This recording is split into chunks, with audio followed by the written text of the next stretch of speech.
नारायण नारायण। नारायण नारायण नारायण नारायण।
दूसरी बल्ली के कितने मंत्र हो गए थे? 3 मंत्र मेरे विचार से, देखिए जरा।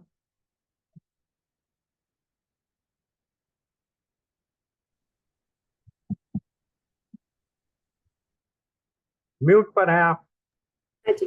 फिफ्थ पर आ गए थे, हमने 4 मंत्र कर लिए थे। 4 कर लिए थे? हाँ जी। अच्छा अच्छा। पाँच चलिए, उसी पर है, 5। फिफ्थ से स्टार्ट करना है हमें। फिर से पाँच। start।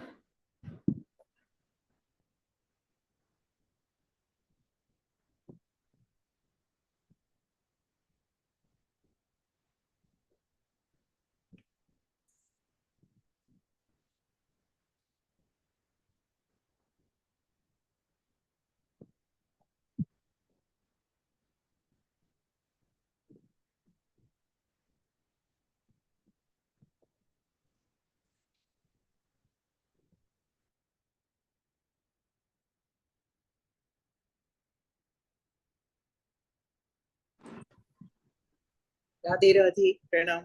राधे राधे।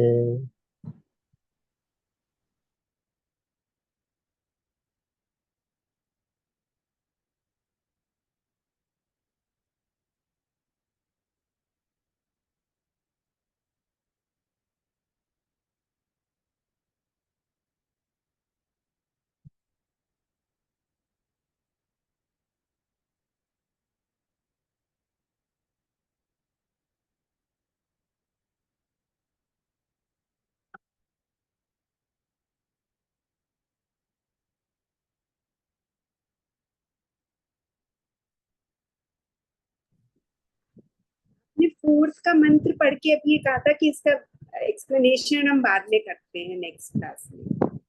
चलिए कर लेते हैं, फिर से यहीं से कर लेते हैं, कोई ऐसी जी, बात। आप ठीक ही बोल रहे हैं। हाँ।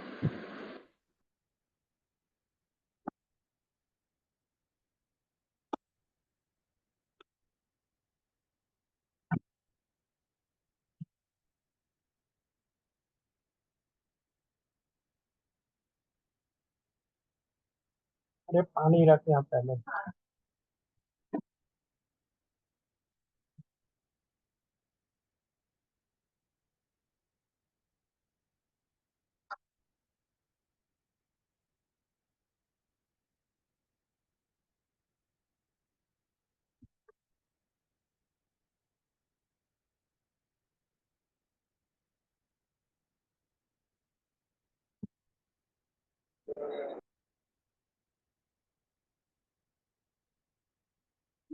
चला के उसे चला के नहीं नहीं नहीं, वो जूस रखा है नहीं वाला।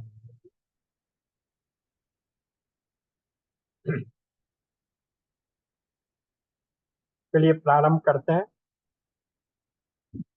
कृष्णाय वासुदेवाय हरये परमात्मने प्रणतक्लेशनाशाय गोविंदाय रमणे नमः। गोविंदाय नमो नमः। सच्चिदानंद गुरुर्ब्रह्मा गुरुर्विष्णु गुरुर्देवो महेश्वर गुरु साक्षात् परब्रह्म तस्मै श्री गुरुवे नमः। श्री गुरुवे नमः।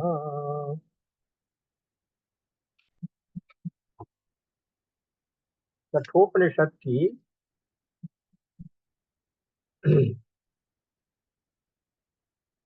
पहले अध्याय की दूसरी वल्ली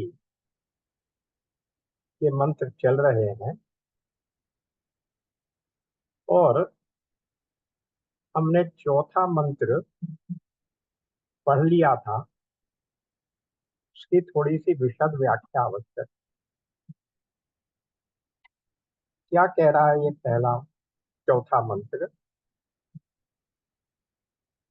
कि पंडित लोग जिसको विद्या और अविद्या रूप से जानते हैं वे परस्पर विरुद्ध स्वभाव वाली हैं तथा विरुद्ध फल वाली हैं। हे नचिकेता, मैं तुझे विद्याभिलाषी विद्या विद्याभीप्सिनम मानता हूँ, क्योंकि त्वा कामा बहवो अलोलपंत, क्योंकि तुझको बहुत से भोगों ने भी नहीं लुभाया। अब सबसे पहले थोड़ा सा ये समझ लें कि विद्या क्या है और अविद्या क्या है, सत्य क्या है और झूठ क्या है। इन दोनों का ठीक ठीक विवेक न करके सत्य को झूठ समझ बैठना और झूठ को सत्य समझने बैठना, इसका नाम अविद्या। और सच और झूठ का ठीक ठीक विवेक करके वस्तु के स्वरूप का निश्चय करना, ये विद्या। तो इसलिए और ये जो विद्या और अविद्या है वो दोनों एक दूसरे के बिल्कुल विरुद्ध हैं और उनके दोनों के रास्ते अलग अलग हैं।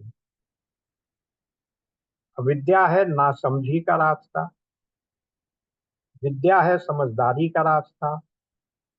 और क्या कहा गया यहाँ, विपरीते, ये दोनों दूर हैं, अलग अलग हैं और एक दूसरे के विपरीत हैं, यानी एक दूसरे के विरुद्ध।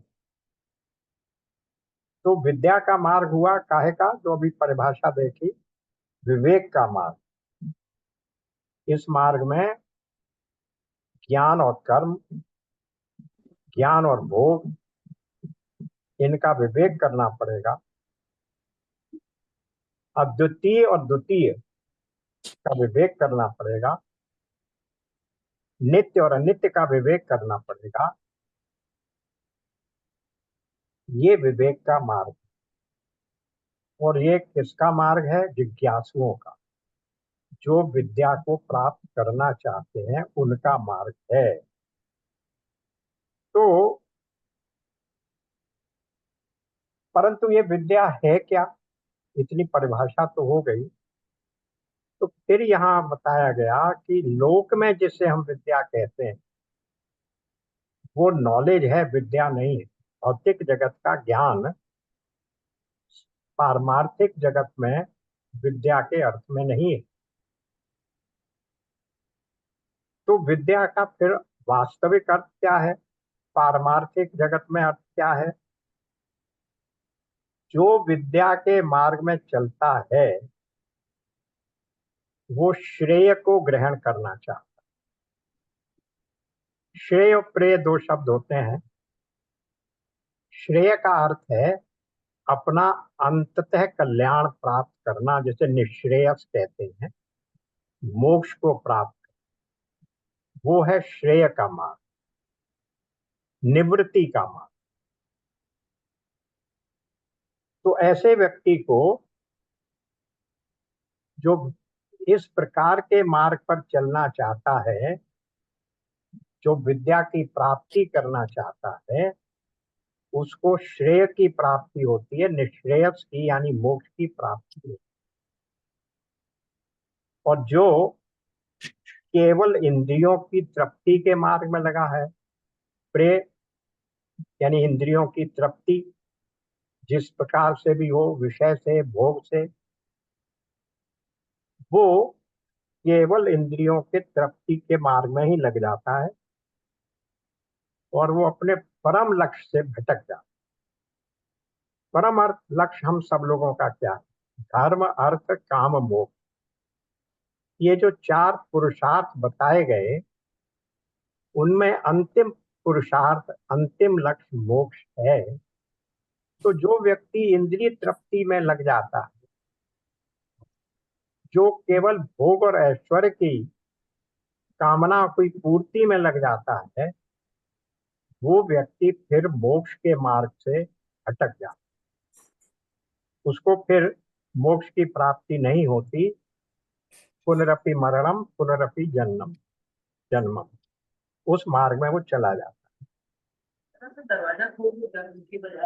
अविद्या ये अविवेकात्मक है, अंधी है, जबकि विद्या दृष्टि है, विवेकात्मक है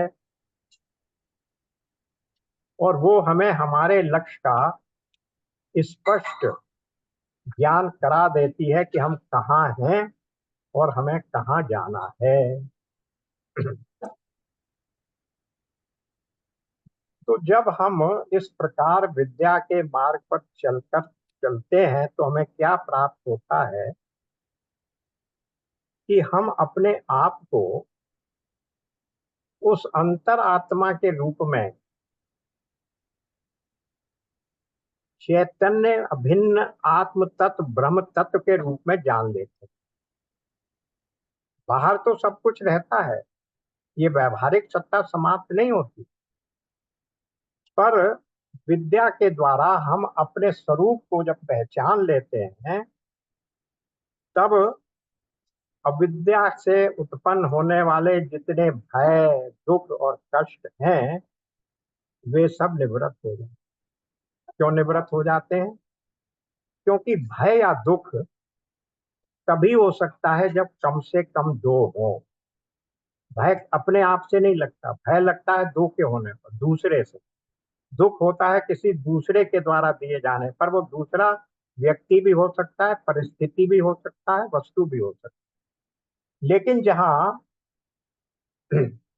अद्वय है, वहां पर फिर दूसरा जहां है ही नहीं, वहां दुख या भय की कोई गुंजाइश नहीं रह जाती।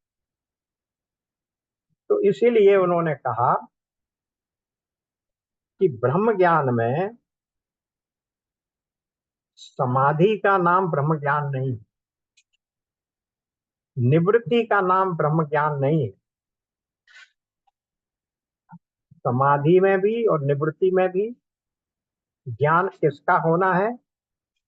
एकमात्र ब्रह्म का, एक मेवा अद्वितीयम। यह बोध होना, एकमात्र अद्वितीयम ब्रह्म का बोध होना ही ब्रह्म ज्ञान है। ब्रह्मलोक, मृत्युलोक, नरक लोक एवं पूरे ब्रह्मांड में एक ही ब्रह्म है, इस बात का बोध हो जाना ही ब्रह्म ज्ञान है। जीवन में, मरण में, सृष्टि में, प्रलय में एक अद्वितीय ब्रह्म ही है, इस बात का बोध सदा रहना, यही ब्रह्म ज्ञान है। तो जब ब्रह्म का ज्ञान हो जाता है, उस अद्वैत ब्रह्म का, अद्वैत ब्रह्म का ज्ञान हो जाता है, तब क्या होता है? अविद्या से उत्पन्न होने वाले, अविद्या के कारण जितने भी भय हैं, जितने दुख हैं, जितनी जड़ता है, वो सब समाप्त हो जाती है। और फिर हम अपने सत चित आनंद स्वरूप में स्थित हो जाते हैं। हम चित स्वरूप हैं, मृत्यु रूप, प्रलय रूप नहीं है। हम सत स्वरूप हैं। ब्रह्म में कोई द्वैत न होने के कारण न किसी से राग है, न किसी से द्वेष है, न किसी प्रकार की कोई कामना है। तो इन सब से हम मुक्त हो जाते हैं। इसलिए विद्या की गति अलग है और अविद्या की गति अलग।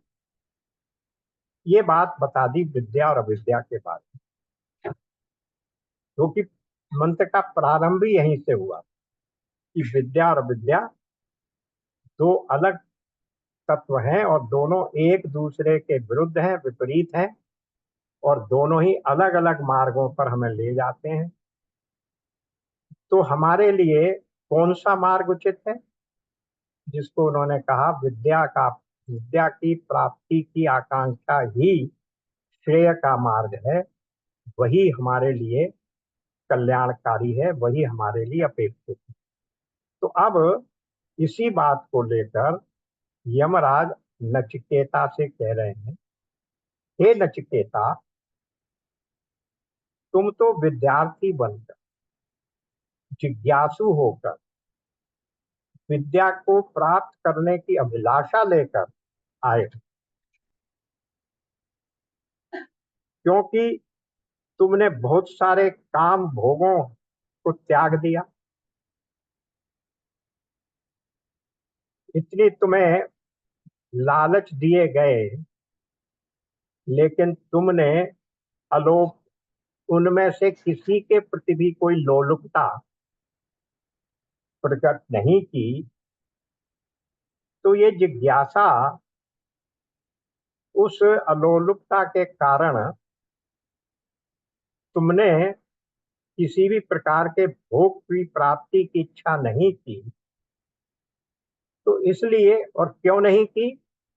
कि इन सबको तुमने तुच्छ समझकर जो जिज्ञासा ब्रह्म को समझने की, आत्मा को समझने की जो जिज्ञासा प्राप्त की, वो हृदय में तुम्हारे जब उदय हुई, तब तुम सदगुरु के पास आए।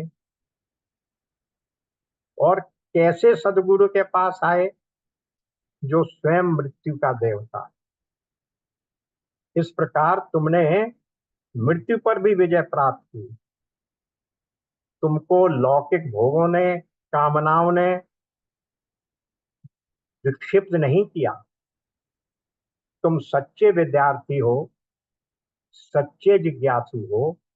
इसलिए आओ, मैं तुम्हें उस ब्रह्म ज्ञान का उपदेश करता हूं। ये बात चौथे मंत्र में यमराज ने उसकी प्रशंसा करते हुए उससे कहा कि तुम सच्चे रूप में जिज्ञासु, इसलिए मैं तुम्हें उस विद्या का, उस ब्रह्म ज्ञान का उपदेश करता हूं, जो बड़े बड़े मुनि और देवता भी जिसको प्राप्त करने में और आत्मसात करने में असमर्थ। अब इसके बाद हम आ गए श्लोक संख्या 5। श्लोक संख्या 5 का अर्थ देखते हैं पहले।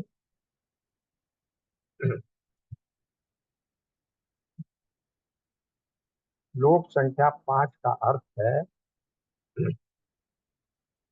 जो अविद्या से घिरे हुए और अविद्या से उत्पन्न होने वाली तृष्णाओं से बंधे हुए हैं। अविद्यायाम अंतरे, अविद्या में ही घिरे हुए हैं, किंतु अपने को स्वयं ही बुद्धिमान और शास्त्र में कुशल मानते हैं। ऐसे व्यक्ति क्या हैं? वे मूढ़ हैं और वे नाना प्रकार की कुटिल गतियों की इच्छा करते हुए जन्म मृत्यु आदि दुखों में भटकते रहते हैं। और जो उनके अनुगत हैं, जो उनके अनुयायी हैं, जो उनसे शिक्षा लेते हैं, उनको भी इसी प्रकार से भटकाते रहते हैं, जैसे अंधे के पीछे चलने वाले अनेक अंधों की दुर्दशा होती है। अब यहाँ ये जो अंधा और अंधे के पीछे चलने वालों का जो रूपक दिया गया है, उसका अर्थ विद्वानों ने दूसरे रूप में किया। अभी हम उस तक आएंगे। थोड़ा सा पहले ये समझ लें कि अविद्या के भीतर रहते हुए अपने आप को बुद्धिमान और पंडित यानी विद्वान मानने वाले ये मूढ़ लोग भोग की इच्छा करने वाले हैं और नाना योनियों में चारों ओर से भटकते हुए ठीक वैसे ही ठोकरें खाते रहते हैं, जैसे अंधे मनुष्य के पीछे चलने वाले लोग अपने लक्ष्य तक न पहुंचकर इधर उधर भटकते और कष्ट भोगते हैं। तो अभी जो पहले मंत्र में बात हुई, विद्या और विद्या का स्वरूप ये है कि क्रिया कारक और फल में जो भेद वाली बुद्धि है, उसे तो विद्या कहते हैं। और वस्तु तत्व का स्वरूप निर्णय करने वाली जो ब्रह्म और आत्मा के एकत्व की बुद्धि है, उसको विद्या कहते हैं।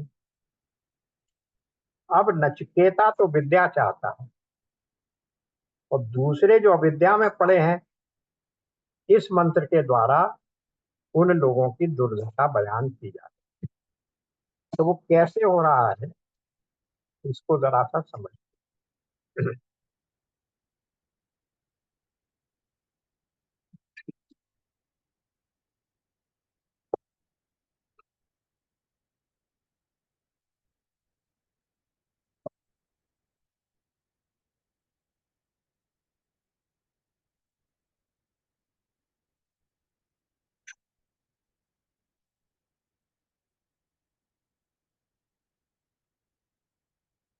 वो कह रहे हैं, जो चौथे मंत्र में कहा कि तुम अत्यंत विवेकी हो, नचिकेता को उपदेश कर रहे हैं, तुम्हारी बराबरी न मूढ़ कर सकता है न अति मूढ़। यहाँ अर्थ क्या हुआ? जिसको पांचवें मंत्र में, जिस मंत्र की हम व्याख्या कर रहे हैं, जिसको कहा गया कि अंधों के पीछे चलने वाला, तो जो आगे चलने वाला अंधा है उसको कहा गया मूढ़, और जो उसके पीछे चलने वाले हैं उनको कहा गया अति मूढ़। तो कह रहे हैं कि तुम्हारी बराबरी न मूढ़ कर सकते हैं न अति मूढ़ कर सकते हैं। मूढ़ वो है जो थोड़ा विवेक रखते हुए इहलोक पर तो नहीं होता, किंतु स्वर्ग को चाहता ही है। तो मूढ़ता क्या हुई? भले ही इस संसार में मुझे, इस लोक में, इहलोक में भोग और ऐश्वर्य न मिले, लेकिन मुझे स्वर्ग का भोग और ऐश्वर्य मिल जाए। तो ये क्या हुआ? ये मूढ़ता हुई। क्यों मूढ़ता हुई? क्योंकि वो ये नहीं समझ रहा है कि वो स्वर्ग का ऐश्वर्य भी क्या है, फिर भी वो वापस आने वाला है। क्षीणे पुण्य मृत्यु लोक विशंति, पुण्य क्षीण होने पर फिर भी वापस ही आना पड़े। पुनरावर्तन है, ब्रह्मलोक तक के सारे लोग पुनरावर्तन हैं, पुनरावर्ती, वहां से लौटकर आना ही पड़ता है। और स्वर्ग लोक से तो बहुत शीघ्र, क्योंकि जैसे ही पुण्य क्षीण हुए फिर तुम्हें इसी मृत्यु लोक में वापस आना पड़ेगा। तो वो ये नहीं समझ रहा है, इसलिए वो स्वर्ग की कामना कर रहा है। इसलिए वो मूढ़ तो है पर अति मूढ़ नहीं है, क्योंकि वो कम से कम संसार के भोग और ऐश्वर्य की कामना नहीं करके स्वर्ग की कामना से, जो स्वर्ग याद की प्राप्ति के लिए जो हमारे वेदों में और शास्त्रों में यज्ञ आदि बताए गए हैं उनको करना। तो ऐसे व्यक्ति जो हैं, जो मूढ़ हैं, उनको गुरु भी मूढ़ ही मिलता है। अब इन गुरु शिष्यों की हालत, अब यहाँ गुरु शिष्य का संबंध बता दिया, कैसी हो जाती है? वही है जो रास्ता बताने वाले अंधे और उसके पीछे चलने वाले अंधे की हुई है। आत्मा की सच्चाई से अपरिचित होने के कारण मूढ़ गुरु और दोनों, और उसका शिष्य, क्योंकि मूढ़ का शिष्य भी मूढ़ ही होगा, तो मूढ़ गुरु शिष्य अविद्या के अंदर ही रहते हैं। देखिए क्या कहा गया, अविद्यायाम अंतरे, वे अविद्या के भीतर रहते हुए। तो यही बात यहाँ स्पष्ट की गई कि इस प्रकार के जो मूढ़ हैं वो मूढ़ गुरु शिष्य अविद्या के भीतर ही रहते हैं। तो अति मूढ़ वह है जिसे परलोक की तो कोई समझ नहीं आती। मूढ़ तो वो हुआ जो परलोक की चिंता कर रहा है। अति मूढ़ कौन है? जो उस अंधे के पीछे चल रहा है। तो अति मूढ़ वह है जिसे परलोक की तो कोई समझ नहीं आती, वो धन को और दूसरे ऐश्वर्य को, संपत्ति को, पत्र पुत्र पुत्र आदि को। शर्मा जी मैं थोड़ी देर में बात करता हूँ।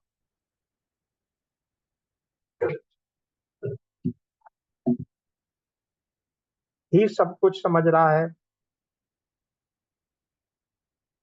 पुत्र पत्नी, संपत्ति, धन, ऐश्वर्य इत्यादि को ही जो सब कुछ समझ रहा है वो अति मूढ़ है,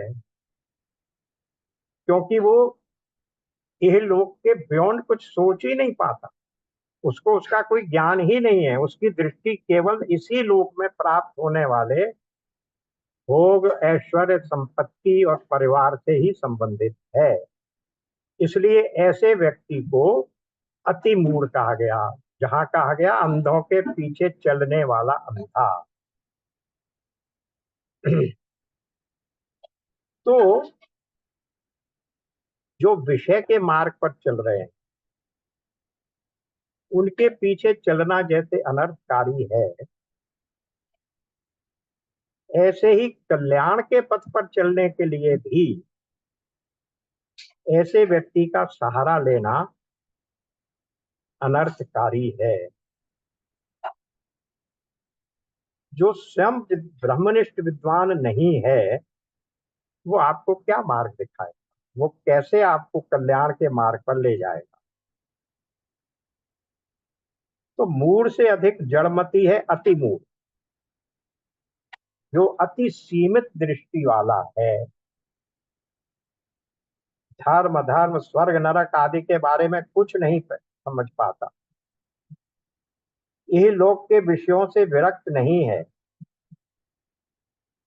यहाँ की चीजें ही इतनी उसको आकर्षक हैं जितनी स्वर्ग की, लेकिन वहां की चीजों का स्तर और स्थायित्व ज्यादा है। इसलिए इसे समझकर उन्हें पाने के लिए जरूरी होने पर यहाँ के विषय से विमुख होना मूढ़ के लिए संभव हो जाता है, जबकि अति मूढ़ के सामने स्वर्ग आदि है ही नहीं। यही डिस्टिंक्शन किया मूढ़ में और अति मूढ़ में, अंधे में और अंधे के पीछे चलने वाले में। अतः उसके लिए उसके उद्देश्य से भी कुछ संभव नहीं हो पाता।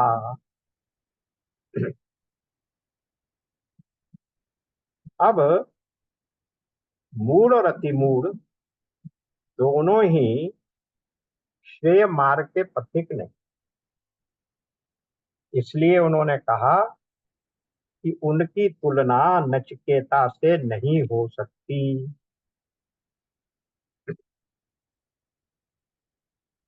तो जिस प्रकार अंधे के पीछे चलने वाला अंधा दीवार या पशु आदि से टकराकर नाना प्रकार के कष्ट भोगते हैं, वैसे ही उन मूर्खों को भी पशु, पक्षी, कीट, पतंग आदि विविध दुखपूर्ण योनियां एवं नरक आदि में प्रवेश करके अनंत जन्मों तक अनंत यंत्रणाओं का भोग करना पड़ता। और जो अपने आप को ही विद्वान और बुद्धिमान समझते हैं, विद्या और बुद्धि के मिथ्याभिमान में शास्त्र और महापुरुषों के वचन की कुछ भी परवाह न करके अवहेलना करते हैं और प्रत्यक्ष से सुख रूप प्रतीत होने वाले भोगों का भोग करने में और उन्हीं को प्राप्त करने में लगे रहते हैं, ऐसे मनुष्य जीवन का अमूल्य समय व्यर्थ नष्ट करते रहते हैं। ये बात बता दी गई अंधे को मूढ़ का और अंधे के पीछे चलने वाले को अति मूढ़ का उदाहरण देकर ये बात समझा दी। अब आ गया हमारे पास श्लोक संख्या 6। श्लोक संख्या 6 क्या कह रहा है? वित्त मोहेन मूढ़म, इस प्रकार संपत्ति के मोह से मोहित प्रमाद्यंतम, निरंतर प्रमाद करने वाले अज्ञानी को सांपतराय परलोक न प्रतिभाति, नहीं सूझता। वो ये समझता है कि ये प्रत्यक्ष दिखने वाला लोक ही सत्य है, इसके सिवा कोई दूसरा स्वर्ग नरक आदि लोक कुछ भी नहीं है। इस प्रकार मानने वाला अभिमानी मनुष्य पुनः पुनः बार बार पुनः पुनर्वशम अपद्यते, मेरे वश में आता है। मेरे का अर्थ यहाँ, क्योंकि यमराज बता रहे हैं इसलिए कह रहे हैं मेरे वश में आता है, यानी बार बार जन्म मृत्यु को प्राप्त होता है। तो जीवन के महत्व को नहीं समझने वाला अभिमानी मनुष्य सांसारिक भोग संपत्ति की प्राप्ति के लिए धन आदि के मोह से धन आदि के मोह से मोहित हुआ रहता है। इसलिए वो उस संपत्ति को, उस तथाकथित सुख को, ऐश्वर्य को प्राप्त करने के लिए प्रमाद पूर्वक मन माना कर्तव्य करता रहता है, और उसे परलोक का तो कोई ज्ञान ही नहीं है। उसके अंतःकरण में ये विचार उत्पन्न ही नहीं होते कि मरने के बाद मुझे अपने कर्मों का फल भोगने के लिए बाध्य होकर बार बार विविध योनियों में जन्म लेना पड़ेगा। उसे तो जो कुछ यहाँ प्रत्यक्ष दिखाई दे रहा है वही सुख है, वही उसके लिए लोक है। फिर परलोक को किसने देखा है? इस प्रकार की मान्यता रखने वाला मनुष्य बारंबार यमराज के चंगुल में पड़ता है, और वे उसके कर्मानुसार उसे नाना योनियों में ढकेलते रहते हैं। उसके जन्म मरण का चक्र नहीं छूटता। अब इसके बाद जो श्लोक मंत्र आ रहा है वो महत्वपूर्ण मंत्र है। श्रवणायापि बहुर्भिर्यो न लभ्य, श्रवंतो अपि बहवो यह न विद्यु। जो आत्म तत्व बहुतों को सुनने के लिए भी नहीं मिलता, ध्यान से सुनिएगा इसका श्लोक मंत्र के साथ। जो आत्म तत्व बहुतों को सुनने के लिए भी नहीं मिलता, जिसको बहुत से लोग सुनकर भी नहीं समझ सकते, ऐसे इस गूढ़ आत्म तत्व का वक्ता आश्चर्य वर्णन करने वाला महापुरुष आश्चर्य है, यानी बहुत ही दुर्लभ है। और जिसने उसे प्राप्त कर लिया, उसे प्राप्त करने वाला भी बड़ा कुशल या सफल जीवन कोई एक आध ही होता है। और जिसे तत्व की उपलब्धि हो गई है, ऐसे ज्ञानी महापुरुष के द्वारा शिक्षा प्राप्त किया हुआ आत्म तत्व का ज्ञाता भी आश्चर्यमय है, परम दुर्लभ है। यहाँ तीन बातें कही जा रही हैं। अब जरा आपको वापस ले चलते हैं 2.29। वहां देखिए, वहां क्या कहा गया।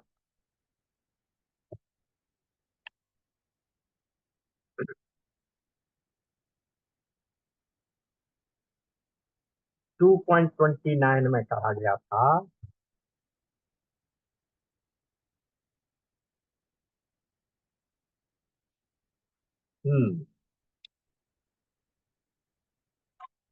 बहुत ही महत्वपूर्ण श्लोक है, बहुत विस्तार से हम लोगों ने व्याख्या की थी उस समय भी।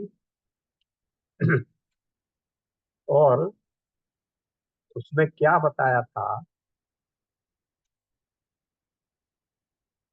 कोई एक महापुरुष ही इस आत्मा को आश्चर्य की भांति देखता है।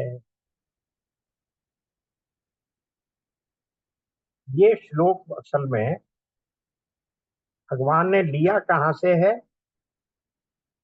इसी मंत्र से ही लिया गया। गीता में कठोपनिषद के कई मंत्र ऐसे हैं जो वर्बेटिम उद्धृत कर दिए गए हैं, और कुछ मंत्र ऐसे हैं जिनसे प्रेरणा लेकर यहाँ दूसरे शब्दों में वही बात कही गई। तो ये मंत्र वही है जिसके आधार पर 2.29 श्लोक भगवान ने गीता में बोला। क्या कह रहे हैं? कोई एक महापुरुष ही, यानी ये बहुत दुर्लभ है, कश्चित कोई एक महापुरुष ही इस आत्मा को आश्चर्य की भांति देखता है। देखता का अर्थ है वो समझता, जो कि यहाँ कहा गया कि जो आत्म तत्व को सुनने के लिए जिसको नहीं मिलता, बहुतों को तो ये आत्म तत्व सुनने के लिए भी नहीं मिलता, यानी कोई एक आदि महापुरुष है जो इस आत्मा के आश्चर्य की भांति देखता है, यानी उसको प्राप्त करने की दुर्लभ दुर्लभ हो, वो प्राप्त कर पाता। फिर जिसने प्राप्त कर लिया उस तत्व को, तो वैसे ही दूसरा कोई महापुरुष भी इसके तत्व का आश्चर्य की भांति वर्णन करता। जिसे ये आत्म तत्व प्राप्त हो गया, लब्ध हुआ, वो व्यक्ति उसको सुनाना भी, उसके द्वारा उस आत्म तत्व को किसी दूसरे को सुनाना भी उस व्यक्ति के लिए बहुत दुर्लभ होता है, बहुत कठिन होता है। आश्चर्य की भांति वर्णन करता है, तथा दूसरा कोई अधिकारी पुरुष भी इसे आश्चर्य की भांति सुनता। यहाँ देखिए, सब जगह आश्चर्य शब्द का अर्थ है बहुत ही दुर्लभ है ऐसा व्यक्ति। और फिर कोई कोई तो सुनकर भी इसको नहीं जान पाता।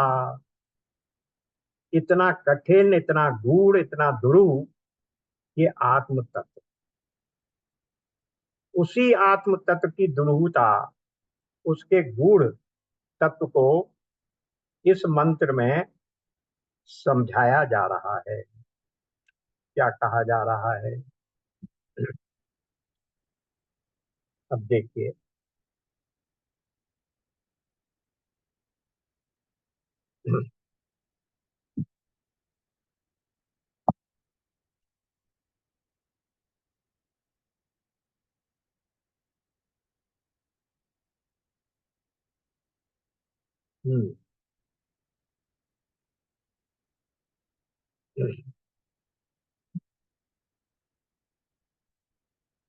आत्म तत्व की दुर्लभता बतलाने के लिए यमराज ने कहा, नचिकेता, आत्म तत्व कोई साधारण सी बात नहीं है।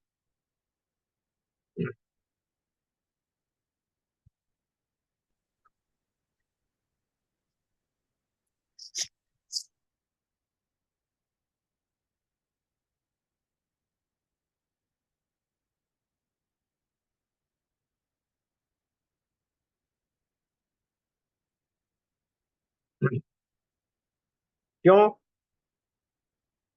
क्योंकि जगत में अधिकांश मनुष्य तो ऐसे हैं जिनको आत्म कल्याण की चर्चा तक सुनने को नहीं मिलती।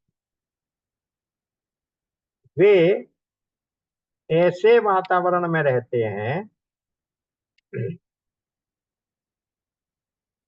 जहां प्रातः काल जगने से लेकर रात्रि के सोने तक केवल विषय चर्चा ही होती रहती है, जिससे उसका मन आठों पहर विषय चिंतन में डूबा रहे। उनके मन में आत्म तत्व सुनने समझने की कभी कल्पना ही नहीं आती। पहली बात तो ये जो उन्होंने कहा कि वो व्यक्ति सुनने के लिए भी नहीं मिलता। अब भूले भटके यदि कोई प्रसंग आ जाता है तो उन्हें विषय सेवन से अवकाश नहीं मिलता। फिर जो दूसरी बात 229 में भी कही गई थी, कुछ लोग ऐसे होते हैं जो सुनना समझना अच्छी बात है, उत्तम है, सोचकर सुनते तो हैं, परंतु उनके मन क्योंकि विषयों से भरे हुए हैं, मलिन है अंतःकरण जिसका, उनके मन में उसकी धारणा, वो ज्ञान आत्मसात ही नहीं हो पाता, अथवा मंद बुद्धि के कारण नहीं समझ पाते। जो अब तीसरी स्टेज क्या आई, जो तीक्ष्ण बुद्धि वाले हैं वो पुरुष समझ लेते हैं। उनमें भी ऐसे आश्चर्य में महापुरुष कोई बिरले ही होते हैं जो इस आत्म तत्व का यथार्थ रूप से वर्णन करने वाले समर्थ वक्ता हों। सुनने के बाद भी उसको समझाना और भी कठिन है। यही तो कहा 2.29 में। दूसरा कोई महापुरुष ही इस तत्व का आश्चर्य की भांति वर्णन करता है। सुनने के बाद, समझने के बाद भी इसको दूसरे को समझाना बहुत ही कठिन। और क्यों कठिन है, वहां हमने ये देखा था कि क्यों कठिन है कि जिस व्यक्ति ने ये समझ लिया, अपने आत्म स्वरूप को पहचान लिया, उसके लिए अब कोई दूसरे व्यक्ति या वस्तु की, किसी दूसरे व्यक्ति या वस्तु की सत्ता ही नहीं है। अब वो किसे समझाए, क्योंकि उसकी दृष्टि में तो दूसरा है ही नहीं। इसलिए उसके लिए किसी दूसरे को समझाना बड़ा कठिन होता, क्योंकि दूसरे को समझाने के लिए उसे ये मानना पड़ेगा कि मैंने ये जो ज्ञान प्राप्त किया कि एक मेवा द्वितीयम के अतिरिक्त कोई है ही नहीं, तो ये दूसरा कहां से आ गया। इसलिए उसके सामने बड़ी कठिनाई होती है कि वो किसी को दूसरे को समझा सके। ये बात हमने जब 229 का कर रहे थे व्याख्या, तो वहां देखी थी कि क्यों कठिनाई होती है, कि वो क्यों नहीं समझा पाता। और अब जो तीसरा व्यक्ति है जो सुन रहा है, वो भी इसे बड़े आश्चर्य की भांति सुनता है। उसने तो कभी ये सोचा ही नहीं था कि मैं शरीर नहीं हूं, मैं आत्मा हूं। इसलिए उसके लिए भी ये बड़े आश्चर्य की बात है कि ये बताया जा रहा है। तो इस प्रकार से वही बातें जो यहाँ पर हैं, जो कि जो वहां कही गई हैं, यहाँ भी यही कहा गया कि जो उस आत्म तत्व का यथार्थ रूप से वर्णन करने वाले समर्थ वक्ता हों।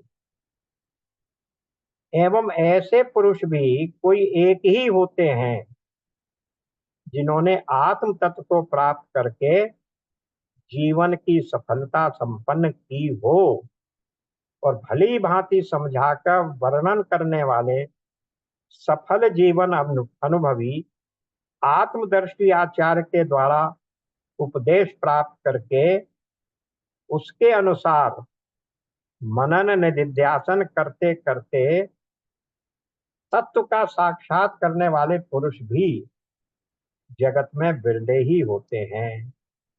अतः इसमें सर्वत्र ही दुर्लभता है। तो ये बताया आत्मज्ञान कितना दुर्लभ है, उसको समझना कठिन, समझने के बाद उसे समझाने वाला व्यक्ति मिलना कठिन, और उसने किसी ने समझाने का प्रयत्न भी किया तो उसको सुनकर समझने वाला व्यक्ति मिलना भी कठिन, और जिसने सुन भी लिया तो उसके बाद उस पर उसको अविश्वास करना और भी कठिन। तो ये इस आत्म तत्व की दुर्बलता, इसकी गूढ़ता के बारे में ये बताया गया। अब ये कह रहे हैं आत्मज्ञान की दुर्लभता क्यों है ऐसी, इसका विवरण श्लोक संख्या मंत्र संख्या 8 में दिया।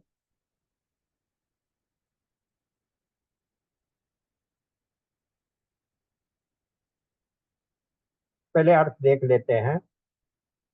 अल्पज्ञ मनुष्य के बताए जाने पर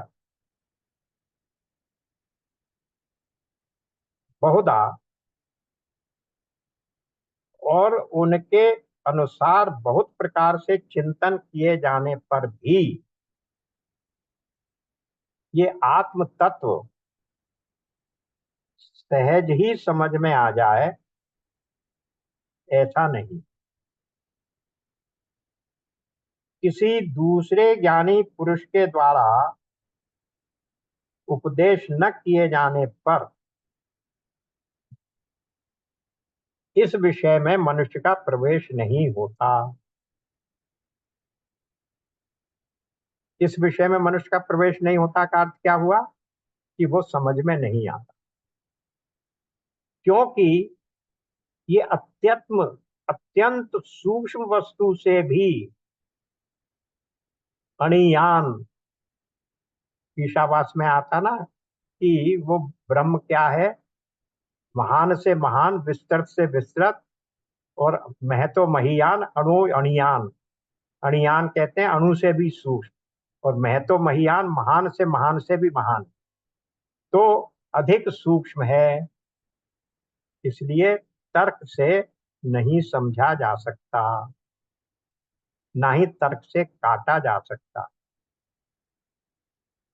तो इसके बारे में कहा गया प्रकृति पर्यंत जो भी सूक्ष्म से अति सूक्ष्म तत्व है, ये आत्म तत्व उससे भी सूक्ष्म। अब इसको यहाँ ये मत समझ लीजिए कि किसी फिजिकल वस्तु की बात हो रही है। जो कह दिया कि प्रकृति पर्यंत जो भी सूक्ष्माति सूक्ष्म तत्व है, यानी जो गूढ़ से गूढ़ है, जो सबसे difficult to understand and to explain है, ये जो आत्म तत्व है वो उससे भी गूढ़ विषय, उससे भी अधिक सूक्ष्म है। ये इतना गहन है कि जब तक इसे यथार्थ रूप से समझाने वाले कोई महापुरुष नहीं मिलते, तब तक मनुष्य का इसमें प्रवेश पाना अत्यंत ही कठिन है। अब देखिए, इसीलिए ये कहा गया है कि हमारे जितने शास्त्र हैं वो कैसे हैं, वो गुरुगम्य हैं, अपने आप नहीं समझ में आ सकते, स्वांतः शिक्षा से नहीं हो सकते, स्वांतः गम्य नहीं है मैंने पढ़ा और समझ लिया।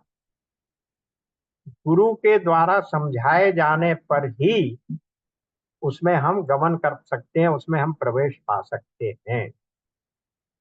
इसीलिए देखिए उस गीता के 4 अध्याय में क्या कहा गया, बार बार उस बात को रिपीट किया जाता है कि तद विद्धि प्रणिपातेन परिप्रश्नेन सेवया उपदेक्षन्ति ते ज्ञानम।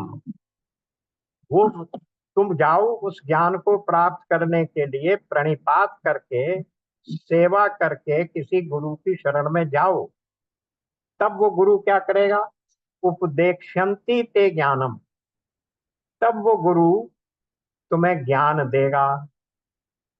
कौन सा गुरु, ज्ञानिनः तत्वदर्शिनः, जो ज्ञानी भी है और तत्वदर्शी भी है, जिसको कहा गया श्रोत्रिय ब्रह्मनिष्ठ। अब श्रोत्रिय शब्द का अर्थ है जिसको शास्त्रों का, वेदों का, उपनिषदों का, दर्शन शास्त्रों का ज्ञान है, उसको हम श्रोत्री कहते हैं, क्योंकि ये शब्द श्रुति से बना। श्रुति हम आगम निगम इत्यादि को श्रुति कहते हैं, यानी जो शास्त्र हैं। तो जिसको शास्त्रों का ज्ञान है वो तो हो गया श्रोत्री। लेकिन मात्र शास्त्रों के ज्ञान से रटे हुए ज्ञान को रिपीट कर देने मात्र से वो व्यक्ति आपको ज्ञान नहीं दे सकता। उस ज्ञान को जो दिया जा रहा है उसमें वास्तविकता लाने के लिए उसका, उस व्यक्ति का स्वयं का अनुभव भी होना चाहिए। तो ब्रह्मनिष्ठ का अर्थ क्या है कि वो ऐसा व्यक्ति है जिसने ये दृढ़ निश्चय कर लिया है कि इस संसार में ब्रह्म के अलावा कोई दूसरी वस्तु है ही नहीं। जो ब्रह्म के प्रति दृढ़ निश्चय वाला व्यक्ति है, जिसकी निष्ठा ब्रह्म में अविचल है, उसी को हम ब्रह्मनिष्ठ कहते हैं। तो ये दोनों बातें साथ साथ होनी चाहिए, तब ऐसा गुरु मिल सकता है। वही बात यहाँ कह रहे हैं कि जब तक मनुष्य को इसमें प्रवेश करना नहीं पास हो संभव है, जब तक कि समझाने वाला कोई महापुरुष नहीं मिले। अल्पज्ञ साधारण ज्ञान वाले मनुष्य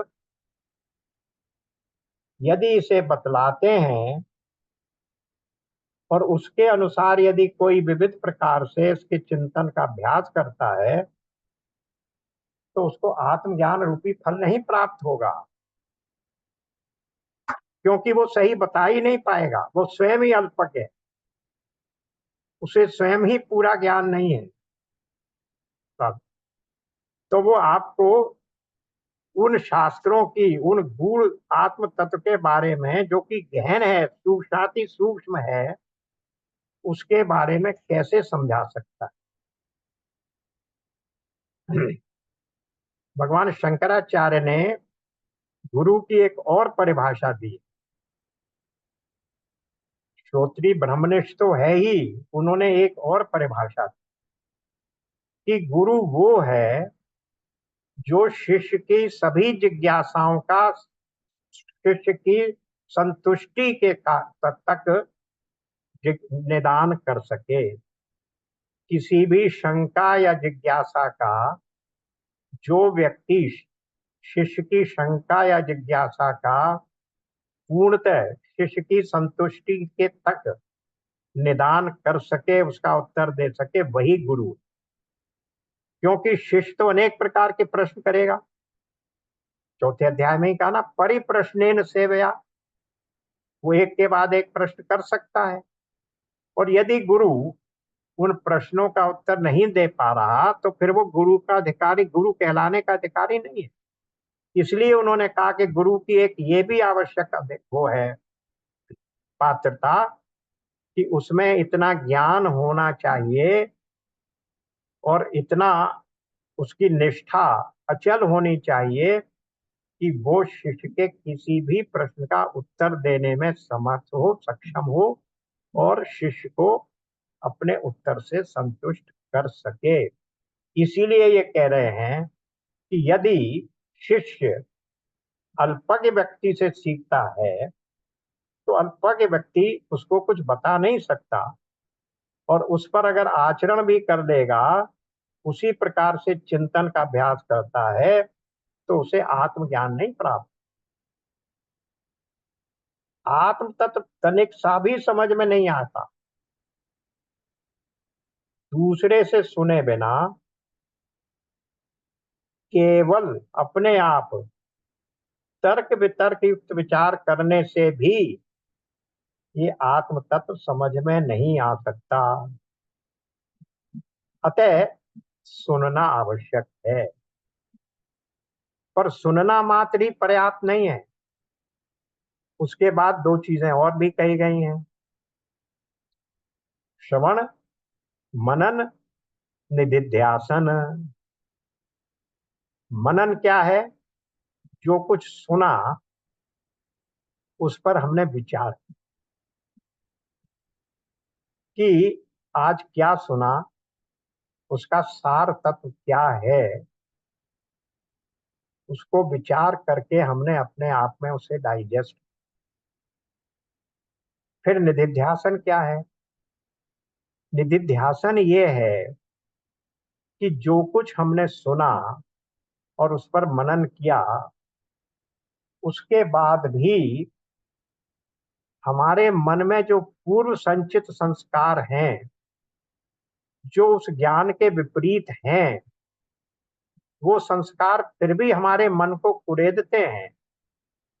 हमारे मन में ऊहापोह उत्पन्न होता है कि ये बात तो सही नहीं हो सकती, मैंने तो कभी ऐसा नहीं सुना, ये कहाँ तक सत्य है। तो वो जो संशय विपर्यय है,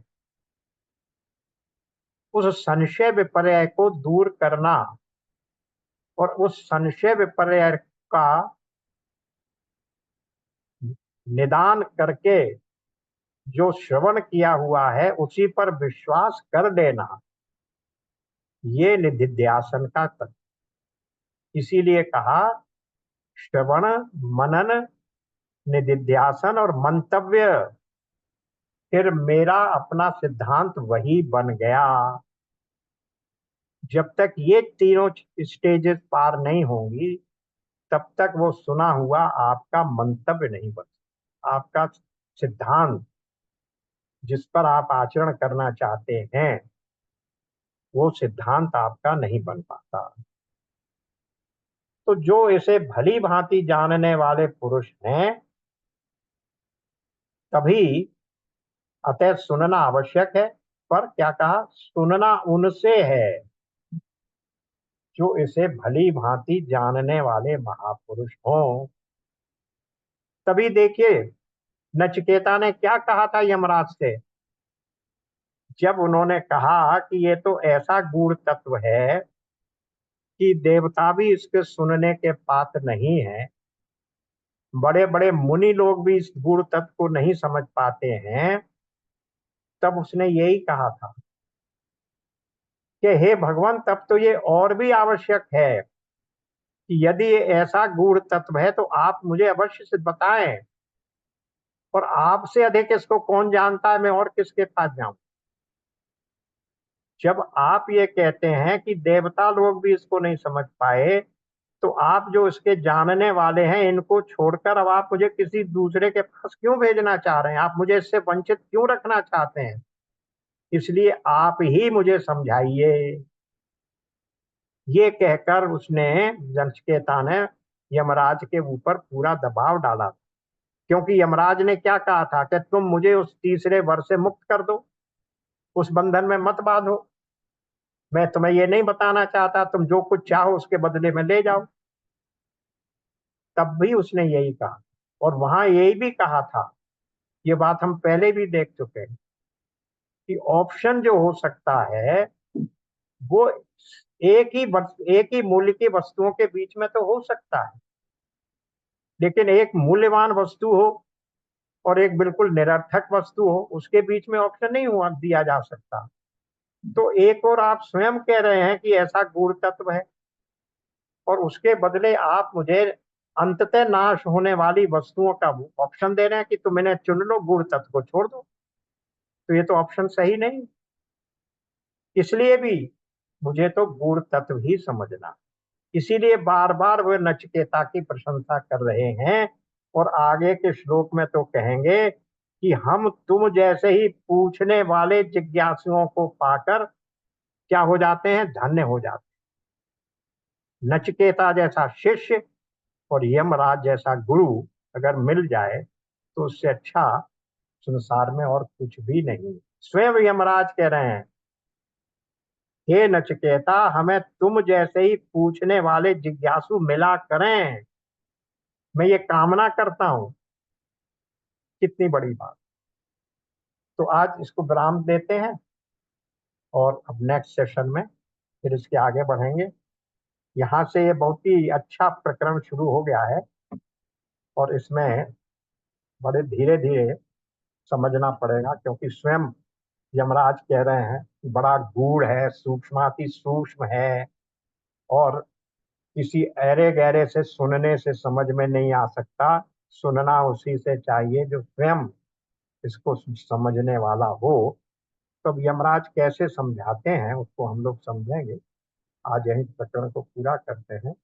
ओम पूर्णमदः पूर्णमदम् पूर्णात् पूर्णमुदच्यते पूर्णस्य पूर्णमादाय पूर्णमेवावशिष्यते। ओम शांति शांति शांति। नारायण नारायण। राधे राधे। नमस्ते। प्रणाम। नारायण नारायण, राधे राधे राधे।